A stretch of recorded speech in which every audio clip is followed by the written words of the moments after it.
What's up, YouTubers and fellow writers? The Kim is back at it again in the garage, cooking up another DIY for you. It is that time again. Time to change the motor oil or the engine oil inside my GSX-R 750.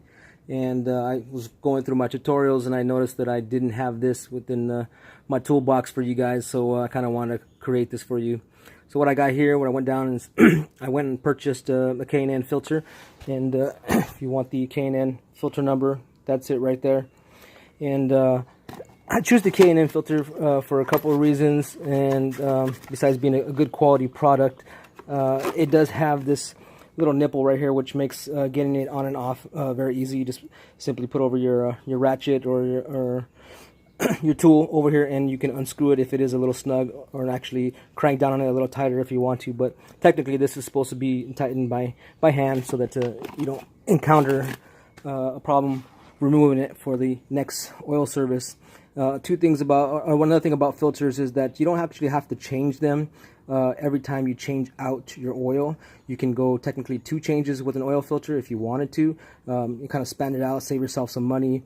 It's not going to hurt the bike any, but it's always good to change it out. If you got the extra funds, go ahead and do that. As you can see, I got my motor oil here, and this is what I use. All this was purchased from my local's O'Reilly's auto parts store, and the filter, you can buy K&N, or you can buy the cheaper brand, the Wick. The K&N filter runs about 16 bucks, and the Wick brand costs about maybe $10. So you can basically save $5 if you wanted to, if you don't actually have the funds. The motor oil, I think it was like, I want to say it's like $8.99, so $9 for the Mobil Racing 4T motor oil. So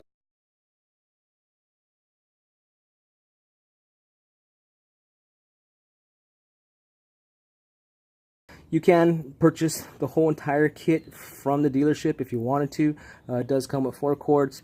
It also comes with the with an oil filter, and I think I have the stock one that it came with because I did it last time. And so I'm not sure. This is a Suzuki recommended brand on there, but and as you can see, the Suzuki one doesn't actually have the nipple for you to get your tool in there if it is cranked down or pretty tight. So you can get that, purchase that kit. Only difference between doing it this way and that way is the crush washer. The Suzuki kit actually provides a little crush washer that goes inside there. So when you after you've removed the oil filter bolt underneath the exhaust headers right there, it does have a replacement crush washer to go on there. No big deal. You can get away with using the old one, and I've done it a couple of times. Just so I have a couple of spares actually sitting in my toolbox, and I still use the one that I'm going to pull off right now. I'm going to put it back in there, so you don't really need that. But you're also going to need a number 32, I believe is what this socket is. Let me see here. Yep. Oh, I'm sorry, 22. You're going to need a 22 socket to remove the bolt from the oil pan and drain out that oil. So let's go ahead and let's get started. Give me 1 second while I put it all together for you. Okay, so right now we're underneath the bike and we're looking at the bolt underneath the oil pan. So I'm gonna get down here and we're gonna loosen this. You are gonna need a bucket to catch that oil when it comes falling out. So I just got an old shoebox bucket, just to put your shoes in. So we're gonna go ahead and remove this right now.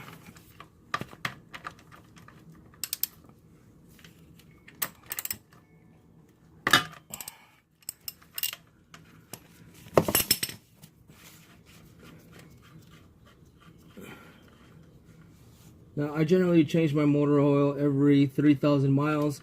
I have, as you can see, I got probably about 2,000 something miles on here, a little bit under 3,000 miles on this, and you can see how dirty this oil actually is, and it's pretty black. And when it's time to change your motor oil is when you get that really bad exhaust smell coming out your pipe, and it generally gets all over your clothes. You can really smell it after you've gone up for a ride or something for a minute, but and you can even smell it when you're on the bike, as a matter of fact, at a standstill. So I generally change it about 3,000 miles. I have about 94,000 miles on my bike, and I'm trying to, you know, make it last as long as I possibly can. That's a lot of miles for a bike, but my bike still runs very strong for as many miles as it has, and this is an 05, by the way. So I roughly put about maybe 300 miles every 5 days. So every week, you know, this is my daily commuter, and I like to try and take care of it. But I do put a lot of miles during the week on it, and it's a lot of freeway miles, so not too much stop and go there. But as that drains out, I'm gonna go ahead and clean up the bolt here. And the bolt has actually a magnetic pickup on it, and let's see if I can get you to see that. And on the magnetic pickup, it picks up all the garbage that's floating around inside the oil pan, and you want to go ahead and clean that off. Now here's the washer that I was telling you about on there, the crush washer, and it doesn't, you know, it's not too bad. It's got a couple, you know, nicks and dings on the outside, but you can still use that crush washer. You don't actually have to replace it every single time you do an oil change. So just to let you know right there. But you are going to want to go ahead and clean off all that metal shavings. It's basically what it is. It's shavings inside the motor from the pistons going up and down and whatnot. But it takes away all the dirt and all the debris, and it stores it right there. So I'm going to go ahead and clean that up, push pause, and get back to you. Alright, so I went ahead and cleaned it up, and as you can see, this is what the boat looks like without all the dirt and debris caught up on that magnetic pickup right there. And you're just basically going to take your a rag, a paper towel or something, and clean that off real quick. And that's all I did. Took a paper towel, just wiped around it, and removed all that metal material that was on there, or dirt. Also, what you're going to want to do is you're going to want to look once the oil is all completely drained out, and it drains out really fast, in no more than less than 5 minutes, or maybe even 3 at that, and all the oil is gone. And you can go ahead and put back your bolt inside, or your drain plug inside the oil pan, and tighten that up. So while I put that in there, oh, and I dropped it in there. Sweet. Don't do that. So while I go ahead and do that, I'm going to briefly explain something. One thing you want to do is going to want to take a look inside your motor oil. And what you're looking for is a shimmer. And if you see a shimmer floating up on top, that is signs of a problem. That means that some way, form, or another, something in there is grinding, and that shimmer is actually metal flakes within the engine. And that is something you do not want to happen. So once you're done with doing your oil change, you take your bucket of oil and you head out. Excuse me. And you head out to some sunlight, or you put a flashlight up into it, and if you get a metallic shine inside your oil, then you know you have an issue. Something's grinding, and those are actually metal flakes from the engine somehow, form or another. Something in there is grinding, and you're probably going to want to either stop riding it, take it into your local dealership, which will probably cost you an arm and a leg to do. But you're going to want to open it up and take a look, see if it doesn't have to do anything with the clutch, the pistons, or something something that's rubbing and causing some shavings to get off up in there. So I'm going to go ahead, push pause. I'm going to take a look inside this motor oil real quick. I'm going to take it out to light, and I'll take the camera out there with me so that you can review it with me. Okay, so I got the oil out right here and in the light, and I'm kind of looking at the top surface of the oil, and you want to make sure that there's no shimmer on top of there. And one good way to do it is take your finger and kind of move it around and see if you get any a break inside the oil where you put your finger. And if you had shimmer on top of here, you would see a smear come across here, and you would know that there's a problem with in the engine, and you would see this nice little shine on here. But I'm not using the greatest light, but you might not be able to see it in the camera, but I can tell that there's no shimmer in the oil, and we're actually pretty good. So we're going to go ahead and move on to removing the oil filter. Give me 1 second. Okay, so we're here at the oil filter, and generally, like I was saying, these things sometimes they get with the heat and expansion and all that good stuff, or maybe you just the previous person who did it, or maybe you did it yourself, cranked on them too hard. Sometimes these things are a bitch to get off. Okay, so because they're really, I mean, they do sell tools you can put over here, but it's really hard to get something inside here. Secondly, you might notice that I have a bag here, and when you remove the oil filter, there is oil that's gonna fall out. And I just recently painted my exhaust headers black, and I don't want to get oil on them. And also, when you get oil on the exhaust headers, that has to burn off, and for a good minute or so, you're gonna see smoke coming out the bottom of your bike as the oil burns off. And so normally what I do, if they weren't painted, I take a can of a brake clean and spray it on there, try to remove the oil that fell out as best as possible, so you don't get that that smoke and that burning oil smell. So removing the oil filter sometimes is a trick, because it's hard to get off, and it only requires being hand tight. But even at hand tight, it still can be a trick to get off.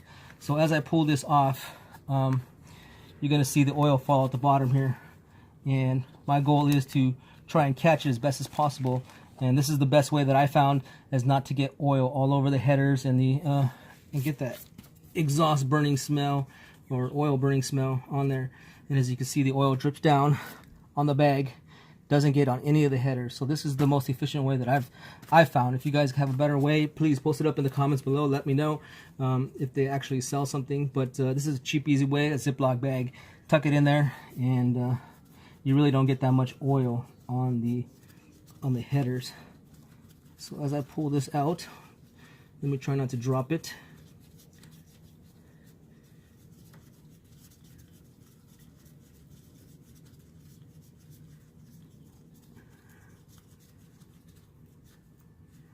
And you can kind of move it around, feel when it's getting to the end. There we go. And pour the excess oil out into your pan. As you can see, I still got some on there. Not too much, but without that bag, trust me, it gets all over the place. And you want to make sure that you have something on the floor, not to get all that oil on the floor. So there's the filter. This is the OEM Suzuki filter. And I probably could have used it one more time, but you know, for the video purposes, I'm gonna go ahead and change it out. So we'll put that off to the side. Careful not to spill that, because it still has oil inside. And as that drains out, I'm gonna go ahead and clean my hands.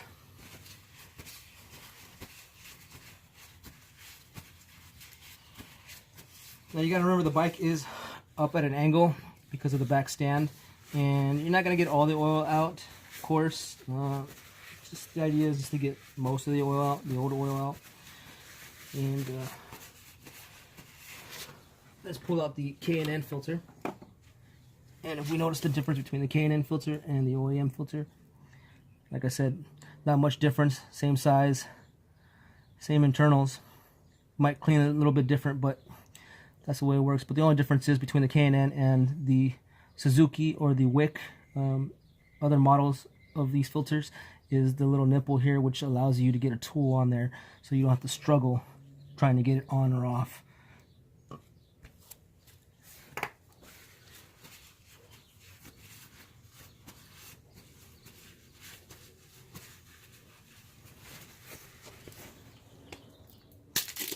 Alright, so we're going to go ahead and remove the plastic from the top, exposing the inside. There it is on the inside. And you're going to want to take some of this oil, and you're going to want to slightly lube the ring, the rubber ring on here, with some old oil, so that you get a good seal. So that's what I'm going to do right now. And I'm going to go ahead and plop it back on.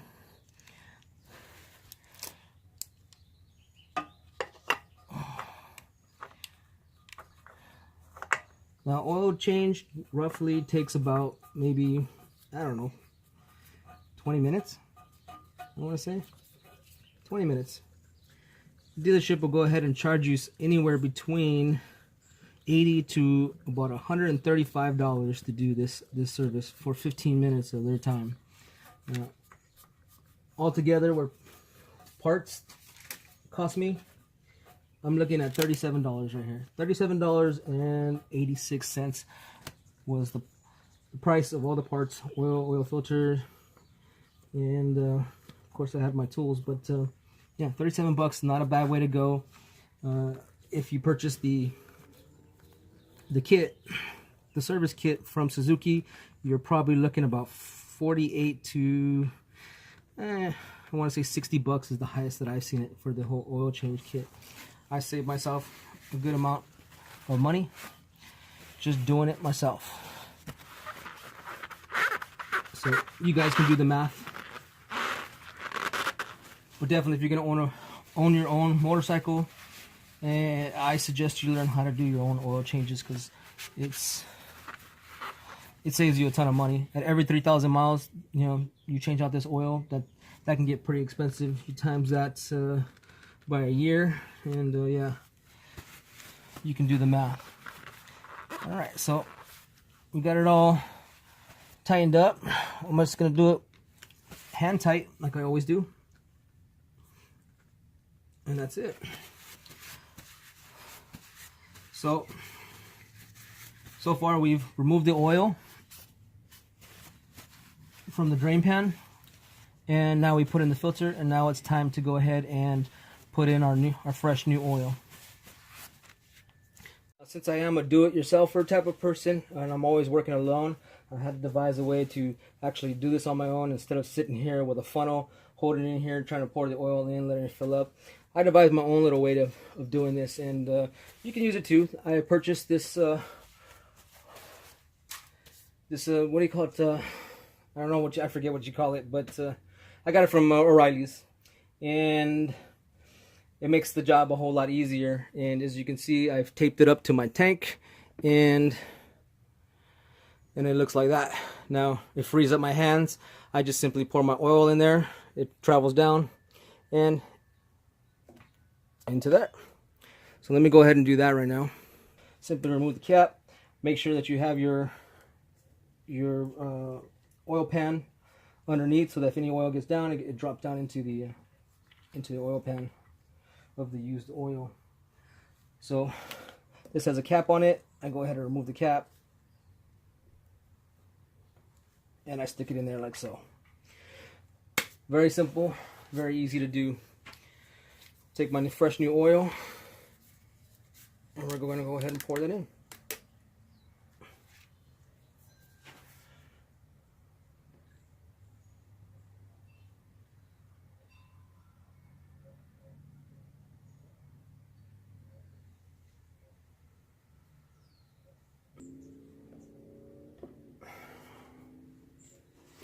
There's 1 quart.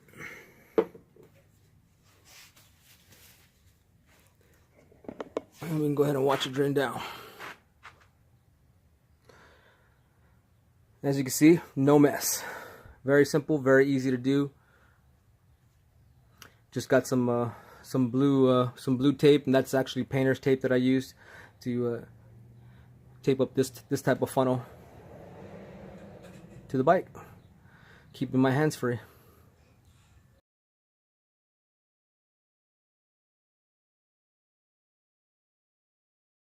Okay, so I went ahead and put in 3 quarts of oil right now, and I kind of forget, you know, sometimes whether it takes 3 or 4. And if you do forget, that's fine. It's just one extra step that you have to do. You're gonna go ahead and remove this from here real quick. Put the cap on there so no oil gets on the floor, and put your cap back on. And I'm gonna go ahead and drop the bike and check the view window, the oil view window, to see where I'm at in my oil level. And you guys can watch as I do this.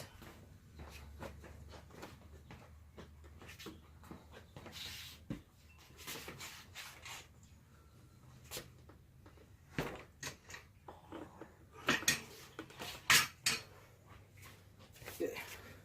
So the bike is dropped, and let me move you down here so you can see the oil view window. I'm not sure how good you're actually going to be able to see it, but we will point the camera in that direction. Alright, so with the bike on the kickstand, just gonna grab the bar and the back seat holder and bring the bike up at what you think is level. And yeah, I'm right at the full mark at 3 quarts. So as you can see, it's right there. So even though you saw that I had 4 quarts laying out, I only had to put in 3, and I'm at the full level. So 3 quarts is what it takes. Lay the bike back down, and now you can go ahead and remove all the tape and whatnot that you had and dispose of your oil. So once you've completed your oil change, you're good to go. What I generally like to do after this point is take the bike out for a spin and let that oil, that new fresh oil, cycle through the whole entire engine. And once I'm done with that spin, I come back, I bring it home, park the bike back on a flat level, and inspect that oil viewing window one more time to make sure that it hasn't dropped down to a level that it's not supposed to be at, the low mark. And after that, you're pretty much done. Another thing I like to do after my oil changes is put in some of the seafoam to help clean out the internals. Now you're gonna hear a lot of reviews of people saying that this stuff doesn't work. I'm a believer and a fan of this stuff. When you put this in your engine or your gas tank, I do feel an increase in power with this stuff in there. The throttle response is great, and I wish I could put this in there or afford to put this in there every single time, because it's like adding a couple octanes to your gas. And it does a great job of cleaning out the engine internals. And like I said, my bike has about 95,000 miles now, and this is what I've been doing for the longest time, is putting in the seafoam and doing my oil changes regularly to help keep the bike up and running properly. Some people say that when you put this in there, you're going to get some white smoke out the exhaust. I've never experienced that myself, but at any rate, those are some of the beliefs or the myths about seafoam. Also, this can also go inside your oil, inside that portion of your oil as well. So you can pour some in there, and it's going to burn up pretty fast because it is pretty flammable. So I generally like to put a little bit inside the oil and a little bit inside or the rest of it inside the gas tank, and to help improve performance and thoroughly clean the internals. So at any rate, guys, I hope this tutorial helped you out. Hit the like button if you liked it, and post up some comments. Let me know what it is that you do with your oil changes, and how it is that you go about getting it so that you don't make a mess. Okay, as always, see you next problem.